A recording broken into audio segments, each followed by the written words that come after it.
ஓம் ஸ்ரீராம ராம ராமேதி ரமே ராமே மனோரமே சகசிரநாம தத்துல்யம் ஸ்ரீராம நாம வராணனே. உலகம் யாவையும் தாமுழா வாக்கலும் நிலைபெறுத்தலும் நீக்கலும் நீங்களா அழகிலா விளையாட்டுடையார் அவர் தலைவர் அன்னவர் சரண் நாங்களே. எத்திர எத்திர ரகுநாத கீர்த்தனம் தத்திர தத்திர கிருத்தமாஸ்தகாஞ்சலிம் வாஷ்பவாரி பரிபூர்ணலோச்சனம் மாருதிம் நமது ராட்சசாந்தகம். அஞ்சிலே ஒன்று பெற்றான் அஞ்சிலே ஒன்றை தாவி அஞ்சிலே ஒன்று ஆறாக ஆரியர்க்காக ஏகி அஞ்சிலே ஒன்று பெற்ற அணங்கை கண்டு அயலாரூரில் அஞ்சிலே ஒன்றை வைத்தான் அவன் எம்மை அழித்துக் காப்பான். இன்னைக்கு நம்ம கம்பராமாயணத்துல பாலகாண்டத்துல நகரப்படலத்துல 46வது பாட்டு பார்க்க போறோம். அரங்கிடை மடந்தையர் ஆடுவார் அவர் கருங்கடைக்கண் அயில் காமர் நெஞ்சினை உருங்குவ மற்ற அவர் உயிர்கள் அன்னவர் மருங்குல் போல் தெய்வன வளர்வது ஆசையே. இதுதான் பாட்டு. இப்ப பதம் பிரிச்சு பொருள் பார்க்கலாம். அரங்கிடை மடந்தையர் ஆடுவார். நடன அரங்குகளிலே பெண்கள் நடனம் ஆடுவார்கள். அவர் கருங்கடைக்கண் அயில் அவர்களின் கருமையான கடைக்கண்களாகிய வேல்கள் காமர் நெஞ்சினை உருங்குவ காதல் மிக்க ஆடவர்களின் மனத்தை உருக்குவனவாம். மற்ற அவர் உயிர் அன்னவர் மருங்குல் போல் பின்னும் அவ்வாடவரின் உயிர்கள் அப்பெண்களின் இடைகளைப் போல தேய்வன மெலிவனவாகும். வளர்வது ஆசை. அந்த மைந்தர்களுக்கு மகளிரின் மீது ஆசை பெருகுவதாகும். இப்போ நம்ம இந்த பாட்டில் இருக்கக்கூடிய நயங்களை பார்க்கலாம். இந்த பாட்டின் மூலமாக கம்பர் சொல்ல வர்ற கருத்து என்ன? நம்ம ஏற்கனவே பார்த்தோம், மொத்தம் 6 பாட்டில் நான் அங்கே அயோத்தி நகரில் இருக்கிறவங்க விளையாடுற விளையாட்டு ஆடல் பாடல்களை பற்றி தான் வரும் அப்படின்னு. இந்த பாட்டில் 3வது பாட்டு இது. அதில் நடன அரங்கில் மகளிர் நடனம் ஆடுறாங்க. அந்த அவர்களுடைய கடைக்கண் பார்வை அங்க சுற்றி இருக்கக்கூடிய ஆண்களின் உயிரை உண்ணுகிறது. அந்த மைந்தர்கள் அந்த ஆடவர்கள் அவங்க உயிர் எப்படி இப்போ மகளிரோட இடை மெலிந்து இருக்கோ அந்த மாதிரி அவர்களுடைய உயிரும் தேயுது. ஆனால் அவர்களுடைய ஆசை பெருகுது அப்படின்னு சொல்றாரு. இப்போ இந்த இடத்துல இந்த பாட்டிலையும் மடந்தையர் அப்படிங்கிறது பெண்களை தான் குறிக்குது. அதே மாதிரி அவர் கருங்கடைக்கண் அயில் அப்படின்னு நான் ஏற்கனவே சொல்லியிருக்கேன். அயில்ங்கிறதுக்கு அயில்வேல் காக்க அப்படின்னு கந்தசஷ்டி கவசத்தில் வரும்ல, அதனால கூர்மையை குறிக்கும், வேலை குறிக்கும், அப்புறம் இரும்பையும் குறிக்கும். இந்த இடத்துல வேல் விழி அப்படின்னு சொல்கிறாங்கல்ல, அந்த மாதிரி வேலுங்கிற அர்த்தத்தில் வருது. கருங்கடைக்கண், இந்த இடத்துல கடைக்கண் அப்படின்னா கடாட்சம் அப்படின்னு சொல்கிறோம்ல, அதாவது சம்ஸ்கிருதத்துலேயும் கடாட்சம் அக்ஷின்னா கண்ணுன்னு அர்த்தம். காமாட்சி, மீனாட்சி, விசாலாட்சி, ருத்ராட்சன், இதில் எல்லாத்துலேயுமே அக்ஷின்னா கண்ணுன்னு அர்த்தம். அதனால கடாட்சம்னா கடைக்கண் பார்வை அப்படின்னு. அதில் நம்ம ஏன் அது நேரான பார்வைன்னு சொன்னால் என்ன, அது ஏன் ஓர பார்வைன்னு சொல்லணும்? நேராக பார்த்தா என்ன அப்படின்னா, எப்போவுமே நேராக பார்க்கறது உக்ரத்தை குறிக்கும். அது கோபத்தின் வெளிப்பாடு. கடைக்கண் ஓரப்பார்வை அன்பின் வெளிப்பாடு, கருணையின் வெளிப்பாடு. அதனால தான் கடைக்கண் அப்படின்னு சொல்கிறாங்க. அதனால தான் கரும்போட நுனி பாகத்துக்கும் கடைக்கண்னு பேர், ஏன்னா அது சுவையானதாக இருக்கும் அப்படின்னு.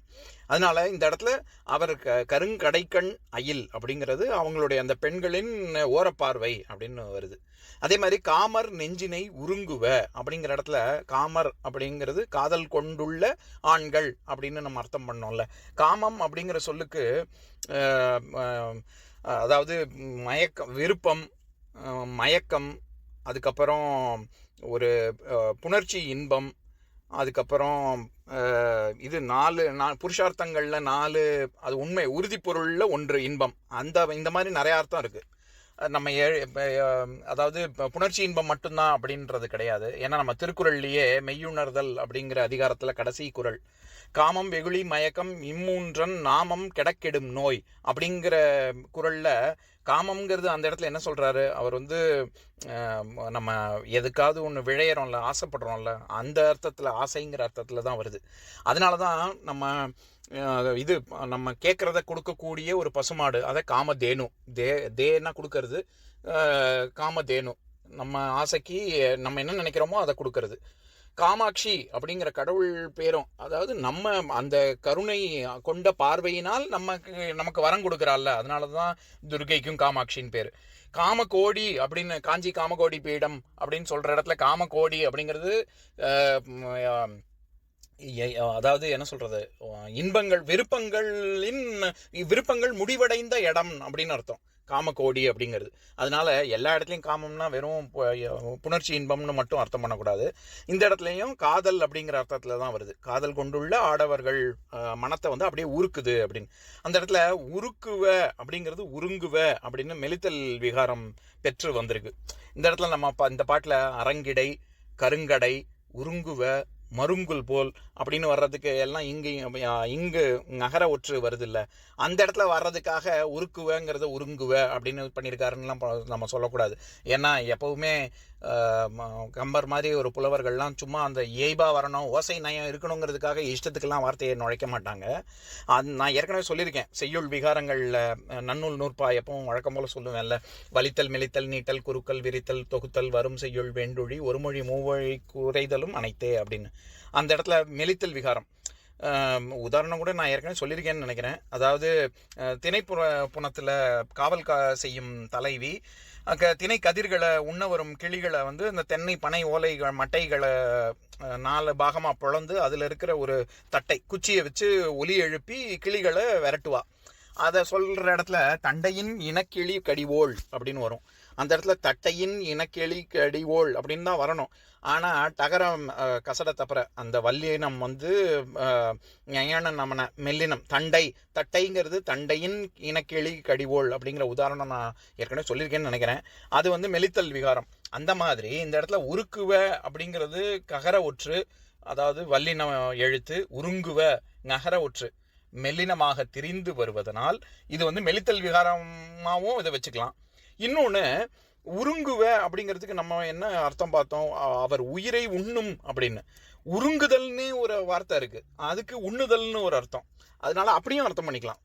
உயிரை உண்ணும் அந்த நடனமாடும் பெண்களின் கடைக்கண் பார்வை அங்கு இருக்கும் ஆடவர்களின் உயிரை உண்ணுகிறது அப்படின்னு அர்த்தம் பண்ணலாம்.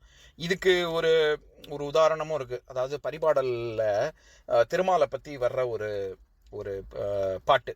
அதில் அதாவது 5 இருள் அறநீக்கி 4 துடைத்து அப்படின்னு ஆரம்பிக்கிற பாட்டில் விடமுடை அரவின் உடல் உயிர் உருங்கு ஊவனம் அவன் முடிமேல் வளர்ந்தது பாம்பு, பாம்பு தொடி பாம்பு முடிமேலென, பாம்பு பூண் பாம்பு தலைமேலது, பாம்பு சிறை தலையென, பாம்பு படி மதம் சாய்த்தோய் பசும் பூணவை கொடிமேல் இருந்தவன் தாக்கு இறையது பாம்பு அப்படின்னு ஒரு பாட்டு. அந்த பாட்டு அப்படி போகும்.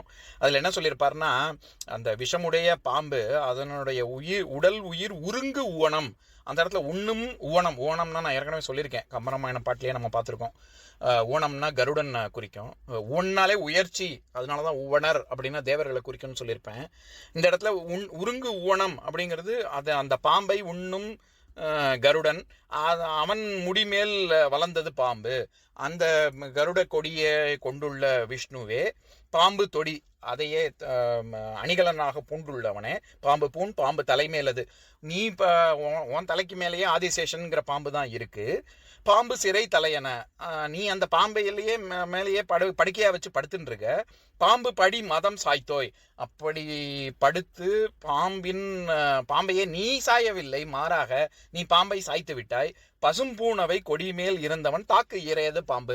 இந்த இடத்துல காளிங்க நர்தன லீலையை சொல்றாரு, கிருஷ்ணரோட காளிங்க நர்தனத்தை. அதாவது பாம்பு விஷமுடைய காளிங்கன் மேலே ஆடுவார்ல இவர், அதை சொல்றாரு.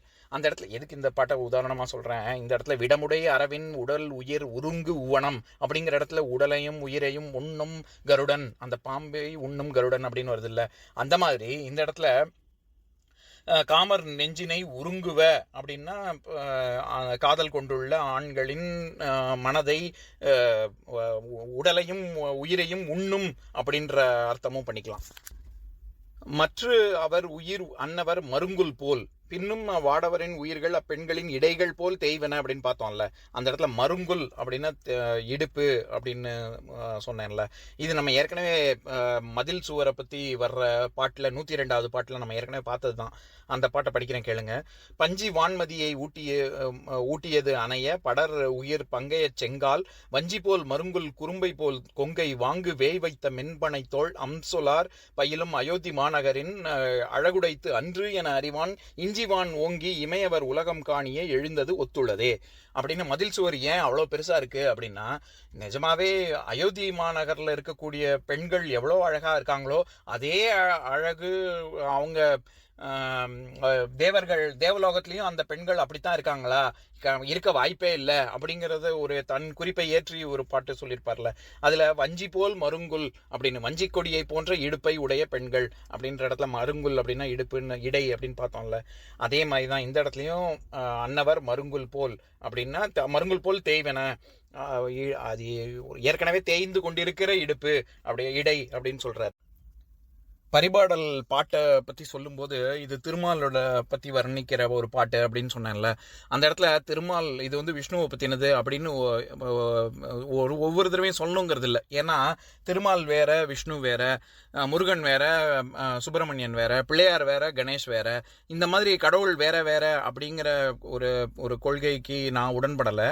திருமூலரோட திருமந்திரத்தில் வர்ற நூற்பா மாதிரி தான், ஒன்றே குலமும் ஒருவனே தேவனும் நன்றே நினைமின் நமனில்லை நானாமே சென்றே புகுங்கதி இல்லை நும் சித்தத்து நின்றே நிலை பெற நீர் நினைந்து உய்மினே அப்படின்னு, எல்லா கடவுளும் ஒன்று, எல்லாம் ஒரே குலம் அப்படின்னு சொல்கிற கருத்தோட தான் நான் எப்போவுமே உடன்படுவேன். அதனால விஷ்ணு அப்படின்னு சொல்லணுங்கிறது இல்லை, எல்லாம் ஒரே கடவுள் தான், கடவுள் ஒன்று தான்.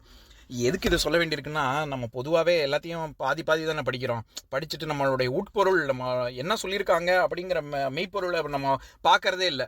உதாரணத்துக்கு சொல்லணும்னா, இடுக்கண் வருங்கால் நகுக அப்படின்னு சொல்லிட்டு கஷ்டம் வரும்போது சிரிக்க சொல்லியிருக்காரு திருவள்ளுவர்னு பாதி அர்த்தம் பண்ணால் எப்படி இருக்கும்?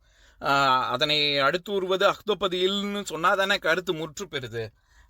இது பிறப்புக்கும் எல்லா உயிருக்கும் எல்லாம் சமம் அப்படின்னு திருவள்ளுவர் சொல்லிட்டாருன்னு சொல்கிற மாதிரி, அதுக்கு அடுத்த வரியில தான் முழு கருத்தே இருக்குது. பிறப்புக்கும் எல்லா உயிருக்கும் சிறப்புவா செய்தொழில் வேற்றுமையான் அப்படின்னு. எங்கே வேற்றுமை பிறக்குது? செய்யும் தொழில் என்ன தன்மையில் செய்கிறான் அப்படிங்கிறதுல தான் வேற்றுமையே இருக்குது. அப்போ குணத்தின் அடிப்படையில் தான், நம்ம வர்ணாசிரம தர்மத்தின் அடிப்படை அது குணத்தின் அடிப்படை, பிறப்பின் அடிப்படை அல்ல. அதனால் எல்லா செய்யுளுமே, எல்லா கருத்துக்களுமே, எல்லா பாடல்களுமே நம்மளுடைய உண்மையான கருத்து என்ன அப்படிங்கிறதுல போகணும் முக்கியமாக. இப்போ பொதுவாக சொல்லணுன்னா, இப்போ நம்ம என்ன சொல்லுவோம், தமிழர்களுக்கான இலக்கணம் என்ன அப்படின்னா, விருந்தோம்பல் தான் எங்களுடைய இலக்கணம் அப்படின்னு சொல்லிட்டு, நாகாலாந்துக்காரன் நாய்க்கறி சாப்பிடுவான் அப்படின்னு சொன்னால் எப்படி இருக்கும்? அதே மாதிரி இப்போ அந்த காலத்திலேயே யாதும் ஊரே யாவரும் கேளீர்னு ரொம்ப காலத்துக்கு முன்னாடி சொல்லியிருக்காங்க. கணியன் பூங்குன்றனார் அப்படின்னு சொல்லும்போது நம்ம எவ்வளோ பெருமைப்பட்டுக்கிறோமோ, அதே அளவு வடக்கன்ஸ் அப்படின்னு நம்ம யாரையாவது பார்த்து சொன்னோம்னா அதே அளவுக்கு நமக்குள்ளேயும் குற்ற உணர்வு இருக்கணும். இப்படி இருந்தால் தான் நம்ம தமிழர்கள். இல்லாட்டி தமிழர்களுக்கான இலக்கணமே நம்ம வந்து அதுலேருந்தே மீறுறோம் நம்ம. அதனால திராவிடர்கள் இருக்கட்டும், நம்ம தமிழர்களாங்கிற கணக்கிலேயே நம்ம சேர்த்துக்க முடியாது. இதுதான் என்னுடைய கருத்து. வந்தோரை வாழ வைக்கும் தமிழகம் அப்படின்னு சொல்லும்போதே நமக்கு என்ன தோணணும், இந்த பாரதிய கலாச்சாரமே அதித்தி தேவோ பவ அப்படின்னு சொல்கிறது தான். வந்தோரை வாழ வைக்கும் தமிழகம் வேற, அதித்தி தேவோ பவ வேற அப்படிங்கிறது இல்லை, ரெண்டும் ஒன்று தான்.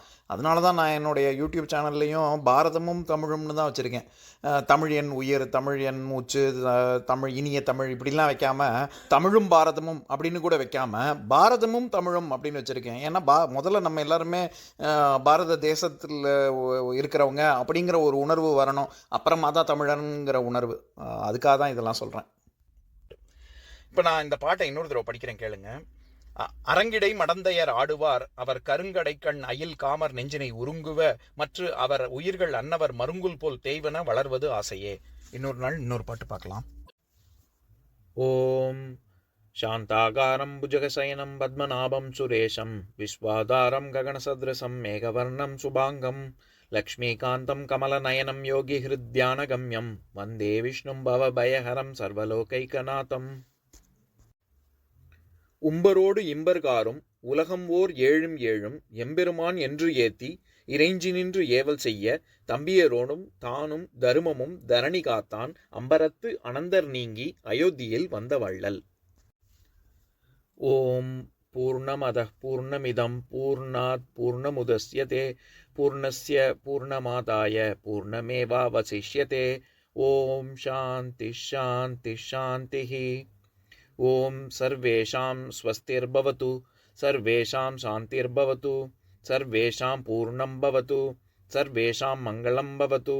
ஓம் சாந்தி சாந்தி சாந்திஹி. ஓம் சர்வே பவந்து சுகினஹ सर्वे सन्तु निरामयाः, सर्वे भद्राणि पश्यन्तु, मा कश्चित् दुःखभाग् भवेत्। ॐ शान्ति शान्ति शान्तिः।